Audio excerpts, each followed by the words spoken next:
भारत, खासकर उत्तर प्रदेश में छुट्टा गौवंश बड़ी समस्या बने हुए हैं, लेकिन अब ये पशु खुद ही मौत के मुहाने पर हैं। छुट्टा पशुओं को पकड़कर अस्थायी गौवंश आश्रय स्थलों में रखा गया, जहां चारा, पानी और देखभाल ना होने से ये पशु या तो फिर छुट्टा छोड़े जा रहे हैं या फिर बेमौत मर रहे हैं।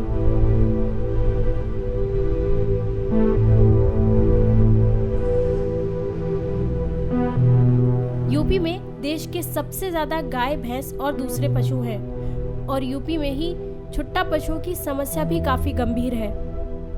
राज्य सरकार द्वारा अवैध बूचड़खानों पर प्रतिबंध और पशु कारोबारियों पर लगातार हमलों के बाद पिछले 3-4 वर्षों में ये समस्या और बढ़ गई। फसल बचाने के लिए किसानों की रातें खेतों में बीत रही तो सड़क पर वाहन चालकों के लिए ये पशु समस्या बने। गांव कनेक्शन इस मुद्दे को लगातार गंभीरता से उठाता रहा है। गांव कनेक्शन की टीम ने कई जिलों में किसानों के साथ रात बिताकर उनका दर्द भी जाना। हमारी नींद जो है सुबह बैटरी के साथ खुलती है, लेकिन क्या हमने कभी ये जानने की कोशिश की है कि एक किसान की इस कड़ाके की ठंड में रात कैसे गुजरती होगी, कैसे बचाता होगा अपनी वो फसल, कैसे लगाता होगा वो पानी। ये सब देखने और समझने के लिए गांव कनेक्शन की टीम आज शहर से बाहर जा रही है। ऐसे भाई आप लोग यहाँ रात में कैसे हैं इतनी सर्दी में? अरे भैया हम 2 दिन के लिए बाहर मेहमानी चले गए, तब तक यहाँ पता लाग लौट के आए देखें तो हमारे गांव वाले बताएं कि तुम्हारा चेरी गवा है, तो हम आए देखें यहाँ हमारा पूरा खेतवा चेरी गवा है भैया। और बाकी हमारे 1 बीघा और खेतवा उधर है, वह करे बचाव के चक्कर में पूरी रात यहाँ 3 बजे तक बितावे पड़त है। इतने आसान है कि रात भर हम लोग जागते हैं, फिर भी जो है फसल हमारी चढ़ जाती है। नहीं चढ़ते हैं तो रौन डालते हैं, नुकसान कम से कम 20-25 का झुंड आता है साढ़ों का, खेत में पिल जाते हैं। तो नहीं, अगर मान लीजिए आलू की फसल लगी है, नहीं चढ़ते हैं तो रौन डालते हैं, नुकसान हो जाता है हमारा। गाय, बछड़ों और सांडों का उत्पाद बढ़ने पर किसानों ने हंगामा किया तो सरकार हरकत में आई। गायों के लिए जो छुट्टा गाय है, जो किसानों को परेशान कर रहे हैं, जो फसलें चल रही हैं, जो सड़कों पे आ रहे हैं, जिनके जो मारी जा रही हैं, जो सड़कों पे हादसों की वजह बन रही हैं और जिनके लिए लोगों की जाने जा रही हैं, जिनके लिए लोगों को मौत घाट उतारा जा रहा है, ऐसे वाक़े न हो, गौ का संरक्षण हो। गाय हमारे लिए पूजनीय रही है, उसका संरक्षण हो सके, इसलिए गौ आश्रय स्थल बनाए गए, कांजी हाउस बनाए गए और गौशालाएं खुलवाई गई। और ये बहुत महत्वाकांक्षी योजना थी योगी आदित्यनाथ सरकार की। अस्थायी गोवंश आश्रय खुलने की शुरुआत जनवरी 2019 में हुई थी। 10 जनवरी को प्रदेश के सभी जिलों में आश्रय स्थल खोलने के निर्देश दिए गए। योजना के अनुसार जिले के छुट्टा पशुओं को पकड़कर इन गौशालाओं में रखा जाना था। इन पशुओं की गणना के लिए टैगिंग, साड़ों का बधियाकरण किया जाना था ताकि नस्ल खराब न हो। ग्राम पंचायतों की बेकार ऊसर और चारागाह की जमीन पर कटीले तारों की फेंसिंग, चारा, पानी का इंतजाम और रखरखाव होना था, लेकिन गौशालाएं खुलने के 4 महीने में ये अव्यवस्था का शिकार हो गई।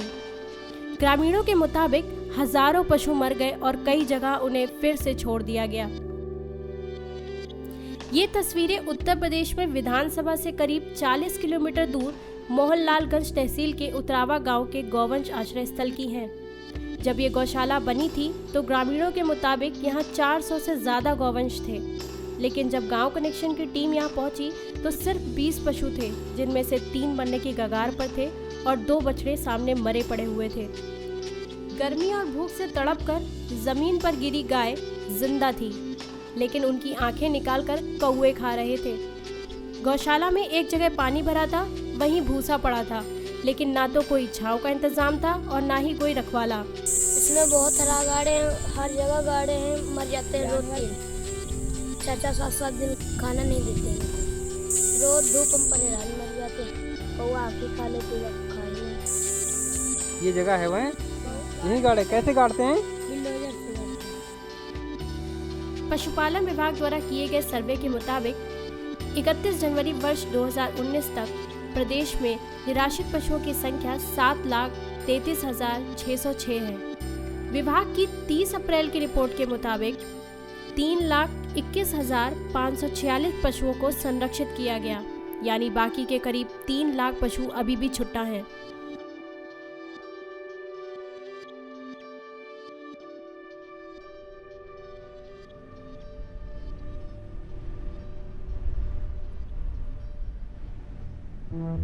गौशाला में बहुत सारी समस्याएं हैं। अप्रैल में ही तापमान 45 डिग्री तक पहुंच चुका है। ज़्यादातर गौशालाएं खुले में हैं, ना ठीक से चारे का इंतज़ाम है ना पानी का, इसलिए पशु के मरने की खबर आ रही है। पशुपालन विभाग के एक वरिष्ठ अधिकारी ने नाम ना बताने की शर्त पे बताया। उत्तर प्रदेश में छुट्टा पशुओं के रखरखाव और खान पान के लिए बकायदा जनता पर सेस लगाया गया था। योजना के तहत सरकार एक पशु को रखरखाव के लिए 30 रुपए देती है। गायों को लेकर शुरू की गई योगी आदित्यनाथ सरकार की अति महत्वाकांक्षी योजना ने यहीं से घुन लगना शुरू हो गया। पशुपालन विभाग के अधिकारी, कर्मचारी से लेकर गौशाला का प्रबंधन करने वाला प्रधान तक कह रहा है कि ये बजट काफी कम है। गौशालाओं की दूसरी बड़ी समस्या पशु चिकित्सकों की कमी है। पशु चिकित्सकों और ग्रामीणों का कहना है कि अगर जल्दी इन गौशालाओं पर ध्यान नहीं दिया गया तो लाखों संख्या में इन पशुओं की मौत होगी, यानी प्रदेश के छुट्टा पशु धीमी मौत मरने को मजबूर हैं।